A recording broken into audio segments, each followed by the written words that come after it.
Our scripture reading this morning comes from John 13, verses 3 through 10. Jesus, knowing that the Father had given all things into his hands, and that he had come from God and was going to God, got up from the table, took off his outer robe, and tied a towel around himself. Then he poured water in a basin and began to wash the disciples' feet and to wipe them with the towel that was tied around him. He came to Simon Peter. He said to him, "Lord, are you going to wash my feet?" Jesus answered, "You do not know now what I am doing, but later you will understand." Peter said to him, "You will never wash my feet." Jesus answered, "Unless I wash you, you have no share with me." Simon Peter said to him, "Lord, not my feet only, but also my hands and my head." Jesus said to him, "One who has bathed does not need to wash, except for the feet, but it is entirely clean, and you are clean, though not all of you." The living word of God for the people of God. Thanks be to God. In Laos, which is a Southeast Asia country, there is a custom among the Buddhist monks. And every morning, not just some mornings, but every morning, people who live around monasteries get up before dawn to cook. And then they go out into the streets, they take off their shoes, for they are standing on holy ground. They kneel down and they hold out their bucket of food. And at dawn, the Buddhist monks parade by holding their receiving bowls. And when they come to someone, they stop and they bend down and the person offers them food. And they go through the entire community this way. This is the only food the monks have. They do not cook for themselves. They do not keep food in their monastery. Their entire existence is dependent upon receiving from the hands of others. I wonder sometimes if maybe we in the West could learn something from the monks. Because in our Western culture, receiving is often seen as a sign of weakness. Now, maybe it's just me, but I want to be the giver. I want to be the one that has enough that I can share and I can give and I can take care of people. And when I'm on the receiving end, I don't always feel that good about it. Receiving can be hard because our culture depicts it as being needy. Nobody wants to be needy, right? I don't want to depend on other people. In our Western culture, receiving is sometimes looked down upon. And yet, Jesus tells us in our two passages today that receiving is what we are to do as Christians. It is how we are to live. The song we just sang, I give, I receive, that reciprocal. It's always that way. It's not that we're always going to give or we're always going to receive, but there's a balance to it. And I don't know about you, but in my life, I tend to fall on the giving end. I'm not always really good about receiving. I tend to be like Peter. I think it's why I identify so much with Peter. He's one of my favorite characters in the New Testament. Because Peter is impetuous. He just says what he thinks. Kind of like me. And in this scene that we have, the disciples have come into this room for a meal with Jesus. Now, hospitality in ancient cultures dictated that when you went into someone's home, a servant would kneel down and wash your feet. because people walked around dusty road in sandal-like apparatuses, and so your feet were filthy. But it was not the master of the house who washed your feet. It was a servant. And so the disciples are gathered, getting ready to lounge around a table and have a meal with Jesus. And Jesus does the unthinkable, the countercultural. He kneels down at his disciples' feet and he washes them. He touches this dirty, nasty part of their body that has been walking through the dirt streets. And so naturally he gets to Peter, and Peter goes, "Oh, no, Lord, you will never wash my feet." And my sense of Peter here is that this is a question of worth. I am not worthy to have my Lord wash my feet. There's something about that, isn't there? Somebody who you perceive to be so much better than you are kneels down and serves you in this way that just feels overwhelming. And so Peter refuses. He refuses to receive.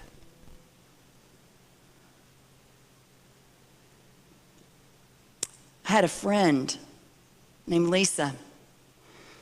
Lisa and I knew each other years ago. She was the mother of a student that I worked with, and so she had a child with very significant special needs, a child that was in and out of the hospital, a child that she continuously advocated for. She had an older child that she was trying to balance out at time with him and time with her daughter and all of these things. And Lisa was a strong woman. She was the first one to show up if somebody had a catastrophe. She was the first one to bring a casserole. She was the first one to call and say, "How can I help you? Do you want me to go to that meeting with you?" She was always giving, giving, giving. And then Lisa had a really tough year. Her daughter, Elizabeth, who had special needs, passed away. This was not unexpected. She had a very short life expectancy because of the syndrome she had. But within that same year, Lisa lost her husband to a heart attack. I called her several weeks after that and said, "Hey, can I take you to breakfast?" "Sure." And so we went and we had breakfast together. And I said, "Lisa, how are you doing? How are you holding up?" "Oh, Susan, this is so much harder than I thought it would be. And I feel like there's nobody around me supporting me." And I said, "Really, Lisa? You're part of a big church? You have a lot of friends in the special ed community. That's a pretty tight little community." I said, "I'm surprised people haven't called you to see what they can do." And she goes, oh, they have." I said, "Well, have you said, yes, bring me a casserole or come on over?" No, I tell them I'm fine." Just like Peter, Lisa did not want to receive. It felt like too much, like she didn't really need it. Other people needed it more. I looked at Lisa. I said, "Lisa, people need to pour love over you. And when you allow them to do that, you give them a gift.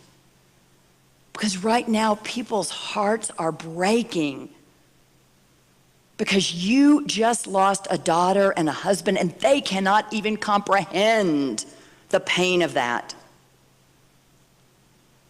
And they don't know what to do. And so they do what they know, which is offer to bring food, offer to pick up Danny and take him to the park, offer to come over and sit with you, or maybe even clean your house. And the gift that you can give them is to say, "Yes, I'd love a casserole. Could you pick Danny up on Tuesday? That would be so helpful. You're giving them a gift when you receive the love that they're pouring over you. I don't know if Lisa did that, but Peter did. When Jesus said, if I don't wash your feet, you have no share with me, Peter, he suddenly realized, whoa, what I want more than anything is to be part of Christ, to be part of Jesus' ministry, his life. Of course, Lord, wash me now, wash all of me. He was ready to receive when he understood what was at stake.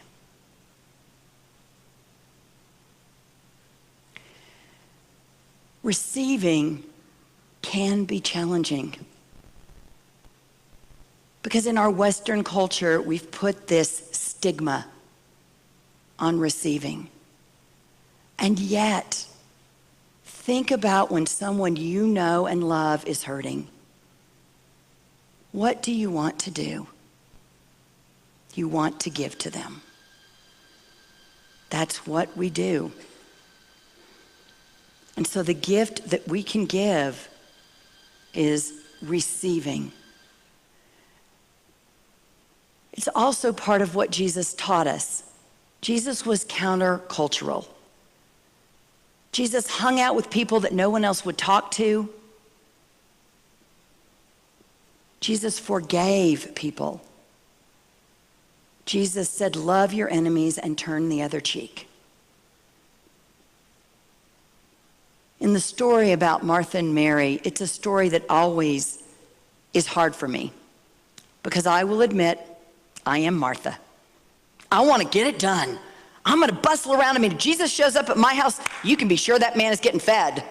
I'm going to move around. I'm going to find the best things I have and offer it to Jesus. I am Martha.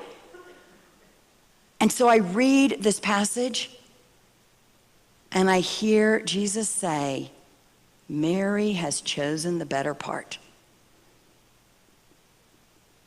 And I think, what does that mean?